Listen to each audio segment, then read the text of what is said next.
Alors, bonjour à toutes et à tous, bienvenue à cette séance en ligne, cette séance d'information qui vise donc à en apprendre un peu plus sur le bachelier en technologie numérique pour l'information et la communication, qui a lieu donc sur le campus U Charleroi et qui est organisé en partenariat entre l'ULB, l'UMONS, l'UC Louvain, l'IEX et Condorcet.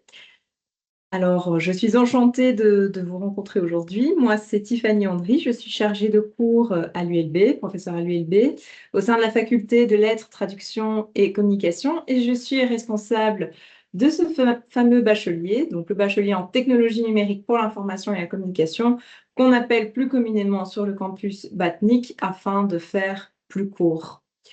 Alors, durant cette session, vous pourrez poser vos questions dans le chat si désiré à Cathy Kayser, qui nous lit et qui donc pourra répondre succinctement à vos questions ou bien aussi me prévenir si jamais il y a des éléments qui apparaissent dans le chat.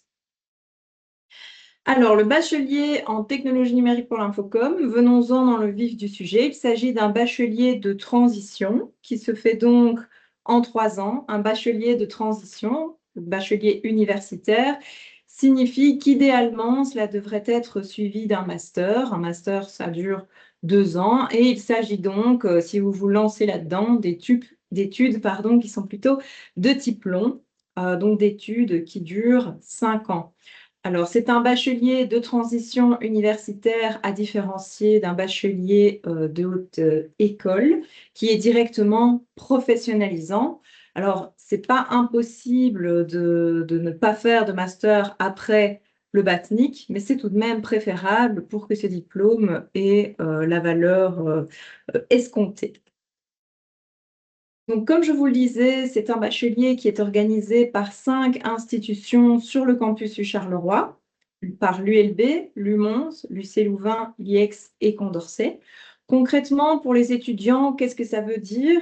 Ça veut dire que vous avez les enseignements de professeurs très motivés de ces 5 institutions, mais concrètement, vous êtes inscrit régulièrement donc, à l'ULB et vos outils se trouvent sur les plateformes de l'ULB. Ce n'est pas parce que vous avez ces 5 institutions qui mettent leur tampon sur votre diplôme que vous avez pour autant 5 comptes dans les 5 comptes, je veux dire, sur les outils, 5 comptes email, 5 comptes Moodle, université virtuelle, etc. Ça, on pourra en discuter par la suite de ce dont il s'agit. Mais non, tout est bien centralisé au sein d'une même institution qui est l'ULB, mais sur votre diplôme, vous avez donc le tampon de ces 5 institutions. Alors, le nom du bachelier peut sembler complexe, donc de quoi s'agit-il concrètement? Technologie numérique pour l'information et la communication. Premièrement, peut-être se concentrer sur les termes technologie et numérique. Donc, intuitivement, on aurait tendance à penser que ce bachelier est un bachelier classique en information et communication. Or, c'est plutôt un bachelier qui va se concentrer justement sur ces technologies numériques, comprises comme des appareils, des systèmes et des ressources numériques, qui permettent de gérer, stocker des données. Et évidemment, dans ces technologies numériques, il y a un aspect important qui est la technologie de l'information, qui va faire référence à l'utilisation d'ordinateurs pour justement traiter des données et des informations. Qu'est-ce qu'on entend par numérique ici? C'est le fait de se dire du codage, du stockage et de la transmission d'infos de grandeur physique sous forme de chiffres ou de signaux. Alors, ce n'est pas seulement cela, ça va aussi concerner un ensemble d'outils, de contenus, mais aussi des usages et des pratiques qu'on va analyser et comprendre dans ce bachelier. Alors, ces technologies numériques mises au service pour l'information et la communication, le domaine de l'infocom, c'est un domaine qui étudie les processus, les outils et les effets de la production, mais aussi de la diffusion et de la réception de l'information et des messages, que ce soit sur les médias, que ce soit dans des organisations et autres canaux de communication. Ce qu'on fait en Infocom, c'est s'interroger, qu'est-ce que c'est l'information, qu'est-ce que c'est la communication, comment les médias, les réseaux sociaux et les dispositifs numériques influencent-ils notre vision du monde, comment un message va venir produire de la signification. Donc, vous le voyez ici, on est vraiment dans un bachelier qui va venir concilier à la fois des éléments techniques, technologiques, on va parler d'algorithmes, on va parler de données, on va parler d'applications, et de voir dans quelle mesure tout ça peut être mis au service de l'information et de la communication, comment ça va venir modifier les métiers, mais aussi et surtout comment en fait agir dans cette société en connaissance de cause, en comprenant ce qu'il y a dans cette technologie numérique. Alors en termes de profil d'enseignement, qu'est-ce qu'on apprend réellement, quelles compétences on va venir développer dans le BATNIC? On va identifier, analyser l'influence des technologies numériques sur notre vision, mais la vision du monde de façon plus globale, l'expérience, la participation des individus. Vous n'êtes pas sans savoir à l'heure actuelle, par exemple, que l'émergence de l'intelligence artificielle générative dans notre société a créé de nombreux usages, de nombreuses pratiques, de nouvelles habitudes, a modifié certains métiers. L'IAG, ce n'est qu'un exemple parmi d'autres. Il y a plein d'autres technologies numériques qui auparavant sont venues apporter de nouveaux gestes, de nouvelles pratiques, de nouvelles façons de faire société et qui ont fait en sorte qu'aujourd'hui, on vit dans une société qui est numérisée, qui est numérique.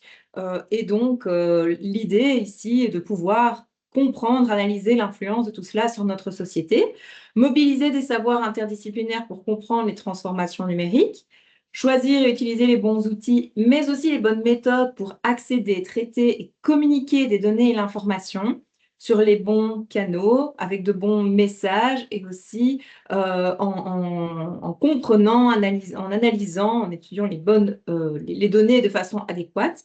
Adopter une posture critique aussi face à la collecte, à l'analyse et à l'usage des données. Voilà, vous n'êtes pas sans savoir que dans un ensemble d'outils que nous utilisons au quotidien, il y a beaucoup de données qui circulent. Rien que le fait de surfer sur le web, d'utiliser des objets connectés, génère et crée des données qui circulent, qui peuvent être utilisées, récupérées, etc. On n'en a pas toujours forcément conscience et pourtant, quand on coche, rien qu'en s'inscrivant par exemple sur un réseau social, les conditions générales d'utilisation, eh bien, cela concerne les données. Alors, je parle ici forcément de la chose la plus cliché, c'est-à-dire les données à caractère personnel, mais les données, en fait, elles sont un peu partout autour de nous dans notre société. Il y a beaucoup de traces, beaucoup de données qui peuvent être récoltées, qui peuvent être utilisées, et il est important donc d'avoir une posture critique face à ces données qui, à l'heure actuelle, sont aussi utilisées pour entraîner des modèles d'intelligence artificielle. Maîtriser aussi la veille technologique dans des contextes variés, c'est-à-dire pouvoir surveiller une information, pouvoir surveiller un sujet, le comprendre, le mobiliser, et aussi formuler des recommandations adaptées aux enjeux du numérique dans différents domaines concernés par le développement, la diffusion et l'utilisation de technologies numériques. C'est-à-dire que normalement, à l'issue de ce bachelier, vous pourriez être en mesure, enfin vous serez en mesure de conseiller des personnes du métier. Vous serez en mesure de mobiliser un langage, un vocabulaire qui est propre à la discipline à la fois de l'information, de la communication, mais aussi et surtout de l'informatique, des technologies numériques, et donc en fait de pouvoir mobiliser, maîtriser des concepts, même si vous ne devenez pas à terme un développeur, de pouvoir en fait conseiller grâce à votre posture critique un ensemble de personnes qui travaillent notamment dans le domaine, et tout cela pour finalement agir comme médiateur des transformations numériques de demain, en facilitant la collaboration entre des parties prenantes et des processus de numérisation. C'est-à-dire que vous seriez vraiment un expert capable de dialoguer sur le sujet, de tenir un débat sur sur ce qu'il se passe dans notre société numérique, sur les éléments à prendre en compte, sur ce à quoi il faut faire attention, en ayant une posture qui est bien critique, bien sûr, mais aussi en maîtrisant certains concepts, en comprenant comment fonctionne un algorithme, en étant capable de gérer une base de données, en maîtrisant certaines notions de code, et donc en fait de comprendre en fait tout cet écosystème sur lequel repose notre société numérique. L'objectif en fait est réellement de vous faire penser, mais surtout agir dans nos sociétés numériques d'aujourd'hui, mais aussi de demain, car c'est tout simplement un domaine qui est en évolution constante. Alors concrètement, Qu'est-ce que ça va venir impliquer? Parce que je suis consciente qu'ici, ça peut sembler un petit peu théorique. Alors, pour pouvoir vous projeter dans le vif du sujet, j'ai sélectionné 3 petites captures d'écran d'articles que vous pouvez voir ici. Une qui est issue de Le Soir, une de Science et Vie et une de l'Avenir, donc des sources très diverses et variées. Euh, Vous allez le comprendre, le sujet, c'est le smartphone à l'école. Alors, vous voyez, le premier article, première capture du début d'un article, on voit le titre et le chapeau. Maintenant, on s'ennuie, vivre l'école sans smartphone. Vous n'êtes pas sans savoir que dernièrement, donc je pense l'an dernier, les smartphones ont été interdits à l'école secondaire quand il s'agit d'un usage récréatif. Alors, on peut être pour, on peut être contre, il y a des arguments pour les deux. En tout cas, ici, ce qu'on constate déjà, c'est qu'il y a des choses qui peuvent ressortir, donc qui ressortent déjà dans la presse en raison des modifications d'usage qui se sont faites. On a d'une part, les élèves, pardon, puisqu'on est élève à l'école secondaire, qui expriment en fait certaines habitudes qui leur manquent d'une part à l'école. D'autre part, on voit que l'interdiction du téléphone à l'école va venir améliorer les échanges, mais créer de nouveaux problèmes. C'est ce qui est dit dans Science et Vie ici. Alors, ces nouveaux problèmes, ça peut être des problèmes qui vont être que, effectivement, on échange beaucoup plus à l'école, on est beaucoup plus dans le réel, mais à la fois, quand on rentre à la maison, on est beaucoup plus connecté à son téléphone quand on est un élève, ou encore le fait d'interdire le téléphone en classe ne résout pas les problèmes de harcèlement scolaire et harcèlement en ligne une fois qu'on sort de la classe, puisqu'on récupère le téléphone. Et puis finalement, petite anecdote qui est assez interpellante, on voit donc dans le dernier article que l'interdiction du smartphone à l'école a mis en lumière une compétence de base qui n'est plus acquise chez les adolescents, en tout cas aux États-Unis.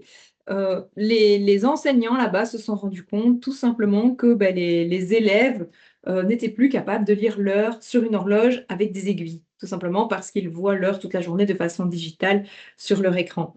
Alors, il n'y a aucun jugement dans tous ces éléments, mais on voit qu'en fait, le fait d'interdire le smartphone à l'école va venir engendrer des débats. Des débats au sein de la société, avec certains élèves qui vont être peut-être pour, qui vont être contre, qui vont avoir et formuler leur propre opinion.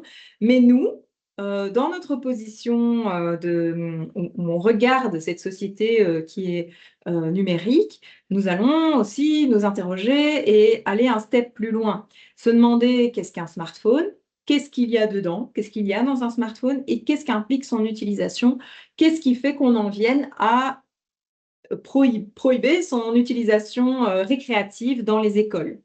Alors, pour commencer, et c'est ce que je trouve très intéressant avec l'idée du smartphone, c'est que c'est un objet qui est dans les poches, qui est dans les poches à l'école et qui, en fait, va venir amener plein de questions et qui amène plein de choses à l'école avec l'élève qui l'a dans sa poche. Parce que c'est un outil qui permet de s'informer, de communiquer, ça c'est vraiment super, d'interagir, mais aussi de monitorer sur son smartphone. On peut à la fois regarder l'heure, utiliser le GPS, on peut photographier aussi, on peut stocker des données.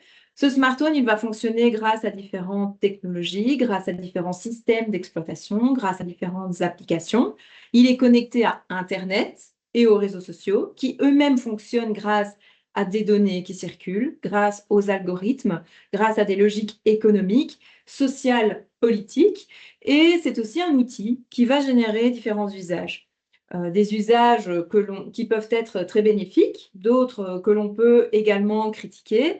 Voilà, on peut autant parler d'un usage qui va rapprocher, par exemple, les élèves ou qui va peut-être les aider à les pousser à s'entraider après l'école sur un devoir, ou encore des usages comme celui que j'ai exprimé tout à l'heure, qui font en sorte qu'on n'ait pas réellement un droit à la déconnexion, par exemple, parce que ce smartphone est toujours connecté aux réseaux sociaux numériques. En tout cas, un outil qui transforme les pratiques et les habitudes des personnes. Et finalement, ce qu'on peut se demander, quelle est l'influence de chacun de ces aspects sur la présence du smartphone à l'école, sachant qu'il y a à l'intérieur un ensemble de données, de réseaux, d'algorithmes, et que tout ça va venir finalement interagir dans la façon dont l'élève vit l'école, tout simplement. Alors, que nous pousse le bachelier, ce qui nous pousse à faire, c'est de réfléchir et agir dans le monde numérique de demain. Donc, adopter cette posture critique informée. Qu'est-ce que les données? Comment ça fonctionne un algorithme? Comment ça fonctionne finalement, ce qu'on a dans notre poche? Comprendre les usages qui sont faits des technologies pour pouvoir effectuer des recommandations dans des entreprises ou dans d'autres institutions.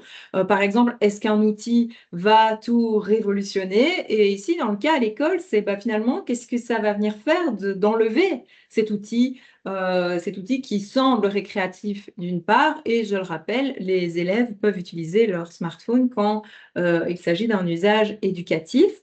Et finalement, dans le bachelier, on vous pousse aussi à être un couteau suisse, donc à maîtriser les outils et les savoirs issus de différentes disciplines pour construire des messages, des projets et des méthodes qui correspondent à des problématiques actuelles. Donc finalement, c'est un ensemble de problématiques au sein de notre société qui vont être animées par un tas de thématiques très interdisciplinaires.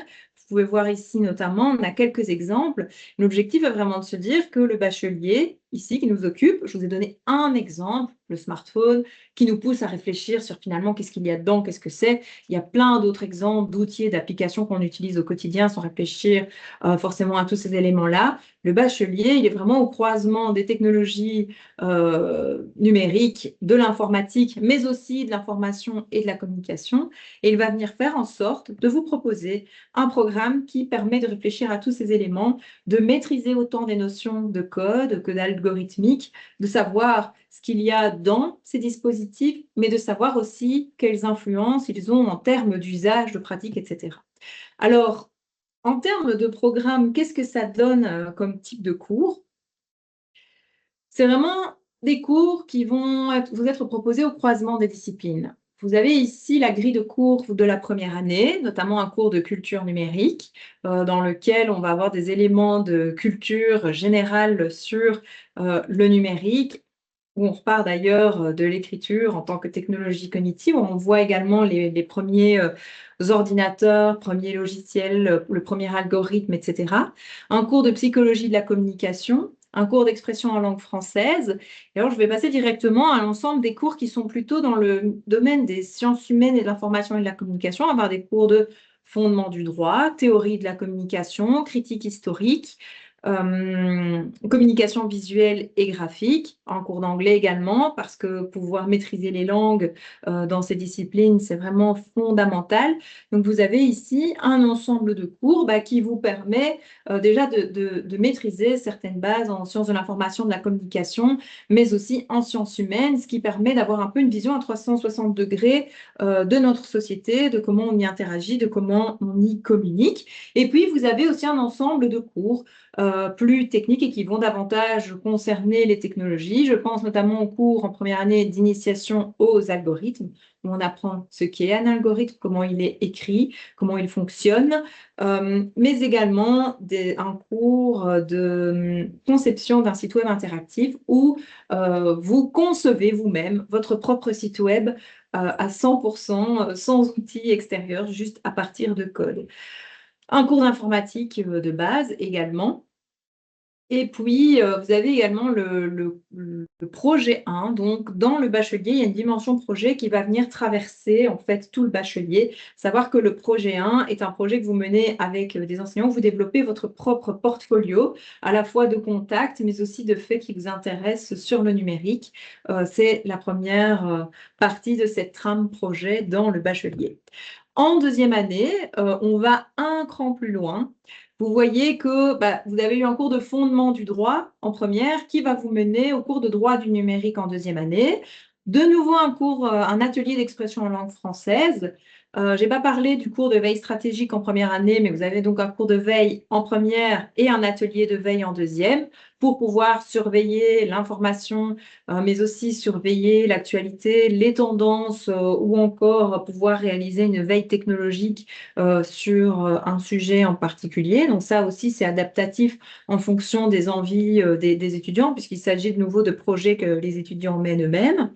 Vous avez également un cours de société numérique où là, on va un cran plus loin que dans le cours de culture numérique et où on réfléchit vraiment aux théories qui relèvent plutôt de la sociologie du numérique et à la façon dont nos sociétés se transforment au-delà de s'être transformées, ben, continuent à faire société en utilisant toutes ces technologies et en vivant avec elles et en vivant aussi à travers elles.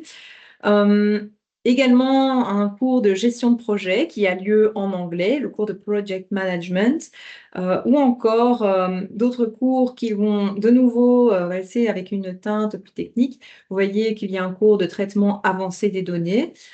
C'est important de comprendre ce qu'est une donnée, comment elle se figure, comment l'utiliser et la traiter de façon avancée.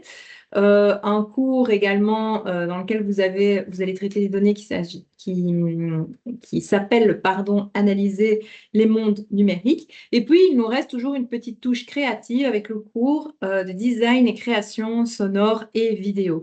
Donc, on voit vraiment qu'on a différents cours qui vont avoir un aspect tantôt data, tantôt gestion de projet, tantôt information communication, mais aussi plus technique avec votre premier cours d'intelligence artificielle qui n'est pas du tout un cours où on va apprendre à utiliser des intelligences artificielles génératives comme ChatGPT, Copilot, Claude et autres, mais où on va plutôt vraiment voir c'est quoi une IA, quel est le cœur, qu'est-ce que c'est un réseau de neurones par exemple, et le deep learning, machine learning, et des éléments comme ceux-là.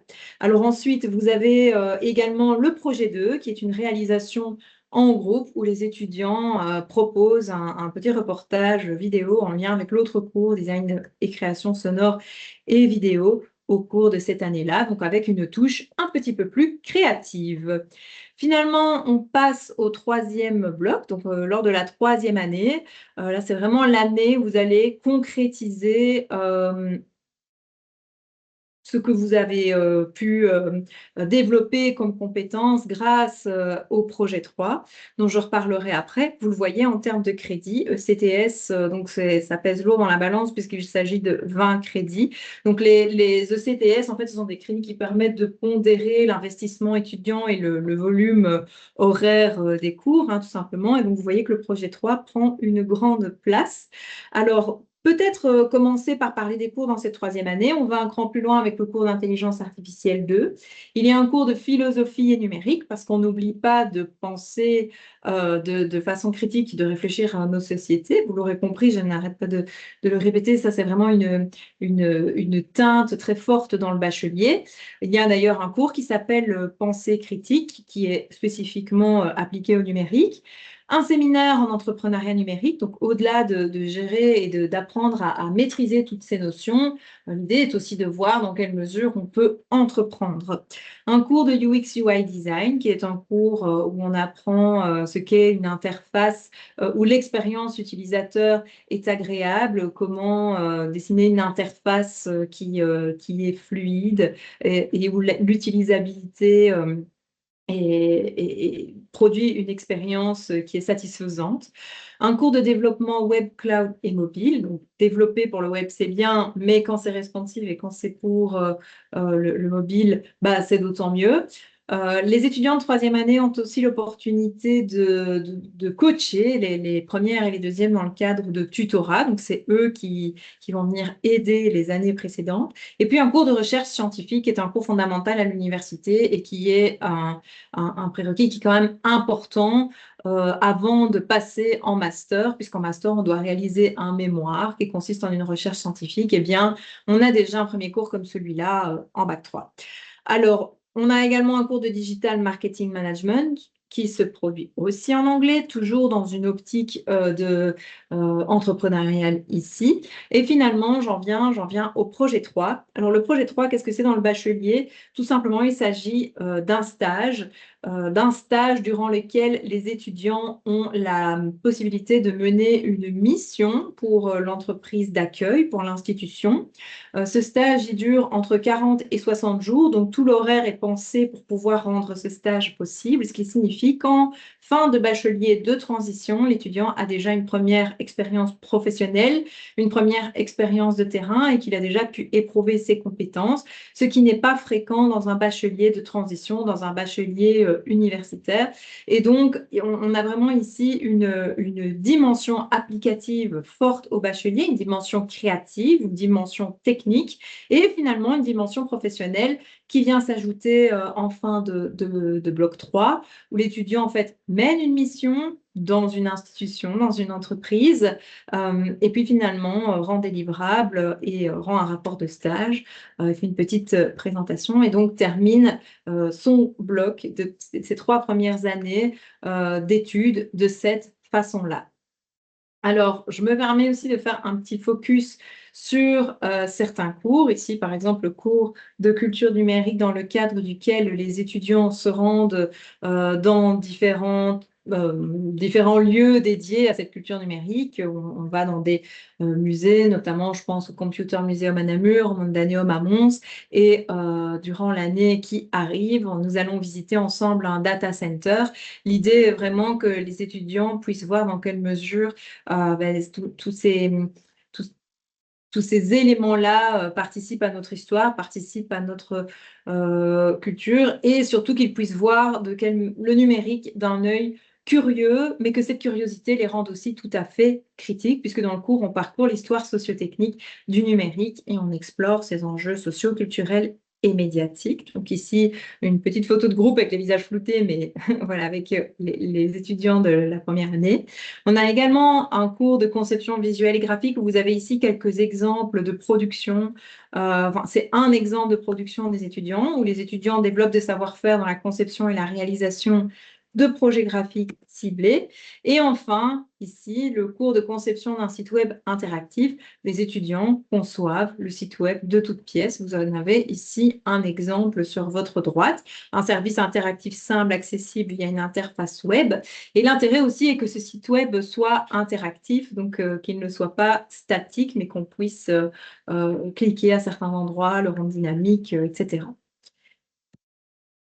Ce sont quelques exemples de cours. J'ai donné ici des exemples de cours de première année, puisque c'est ce à quoi on est confronté tout de suite. Donc, on plonge dans le vif du sujet. On est à la fois dans des pensées qui sont critiques, mais aussi directement dans la technique, puisqu'on va pouvoir coder un site web, par exemple, directement. Tout ça, où est-ce que ça va vous mener? Ben, ça va vous mener à faire, en théorie, un master qui pourrait vous amener vers différents métiers. Vous l'avez vu, il y a des cours de digital marketing dans le bachelier, un séminaire d'entrepreneuriat, il y a aussi un cours de macroéconomie, etc.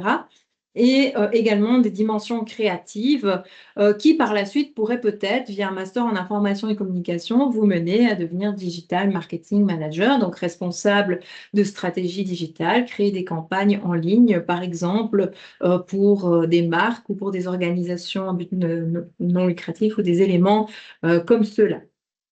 Un autre métier possible est le métier de journaliste. Vous pourriez poursuivre avec un master en journalisme et où vous pourriez mobiliser toutes ces compétences développées, puisque le journalisme est lui-même un métier qui est en pleine évolution aujourd'hui en raison évidemment de l'émergence et du développement de l'intelligence artificielle. Qu'est-ce que c'est rédiger aujourd'hui quand on est un journaliste à l'heure de l'IA? Comment faire du fact-checking, par exemple, avec ces outils d'IA, ou encore comment détecter les informations qui sont fausses et faussement générées par l'IA, ou encore comment utiliser, analyser et proposer des visualisations de données pour que les gens les comprennent dans une démarche aussi d'investigation. Donc, le journalisme est un métier qui évolue et le bachelier en technologie numérique apporte des compétences qui sont aussi en phase avec ces évolutions et qui peuvent donc faciliter cette entrée dans ces évolutions du métier de journaliste.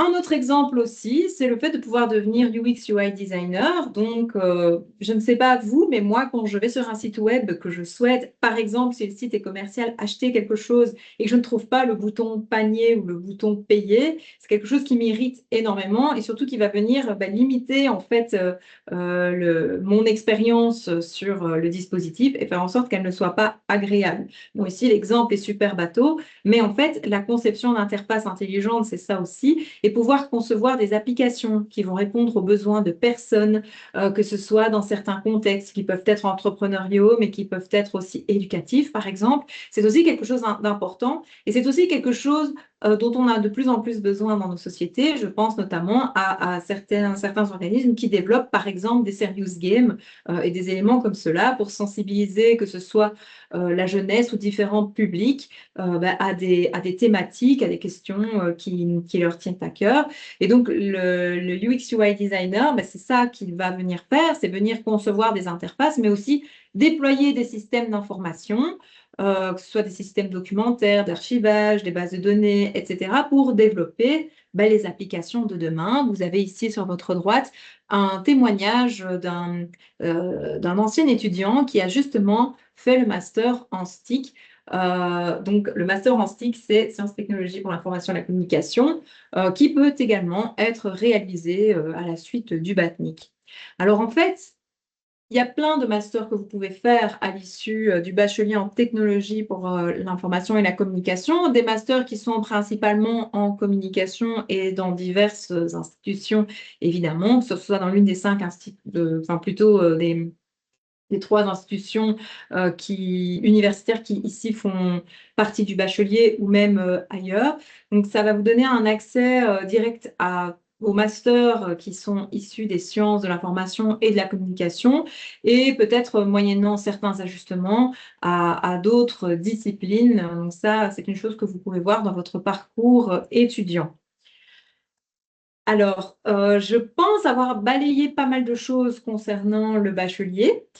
Ce bachelier, il se déroule à Charleroi, sur notre cher campus U Charleroi, qui a été inauguré après des travaux colossaux en 2023. Un campus neuf, un campus aux infrastructures qui sont vraiment agréables à vivre. Nous avons de nouveaux auditoires, de nouvelles salles informatiques, une petite cafétéria.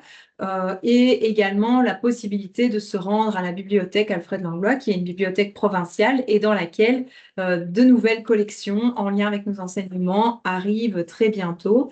Le campus U Charleroi, c'est un campus qui est à taille humaine, qui est super agréable à vivre.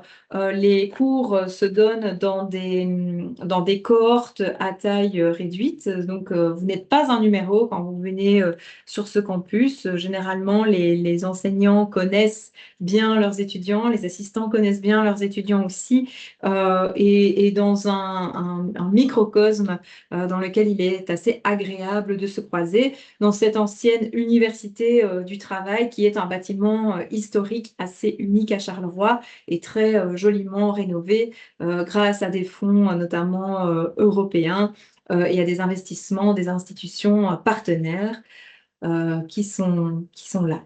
Alors ici, un petit plan du campus.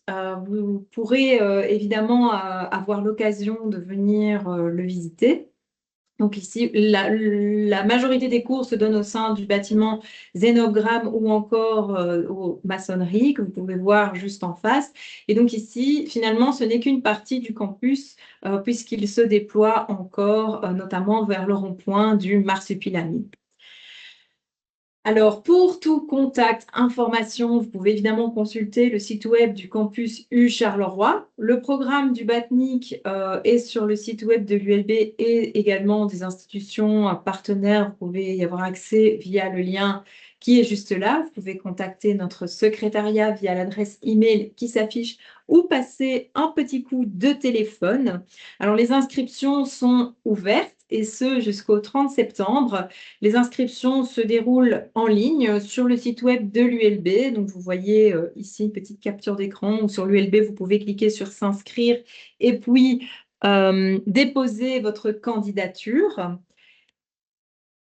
Et puis, je me dois au nom de tous les partenaires, donc vous remercier pour votre écoute, puisque c'est un bachelier qui est issu d'une collaboration forte, mais aussi d'une envie d'amener quelque chose de neuf et d'interdisciplinaire à Charleroi.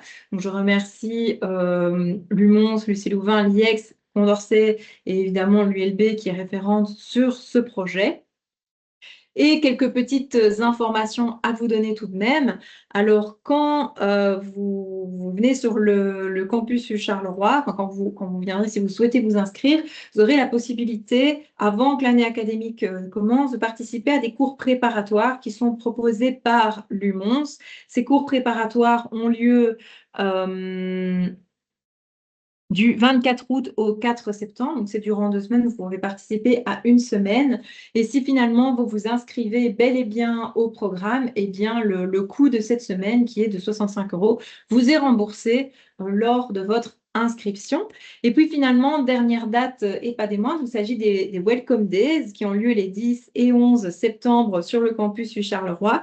Alors, les Welcome Days, c'est un moment super sympa parce que c'est le moment où tous les petits nouveaux viennent découvrir leur campus, où il y a plein d'activités, un petit barbecue, on a le cercle étudiant également, on a une vie étudiante qui se développe de plus en plus sur le campus U Charleroi.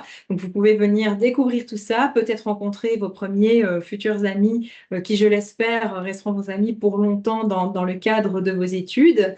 Et donc, ça se passe le 10 et 11 septembre sur le campus U Charleroi. Et c'est organisé par Marie Mineur, qui est l'ASBL qui s'occupe des enseignements conjoints ULB UMONS. Pour toute information, comme je l'ai déjà dit, vous pouvez vous rendre sur le site web du campus U Charleroi et vous pouvez aussi suivre nos actualités sur les réseaux sociaux, à savoir Instagram et Facebook.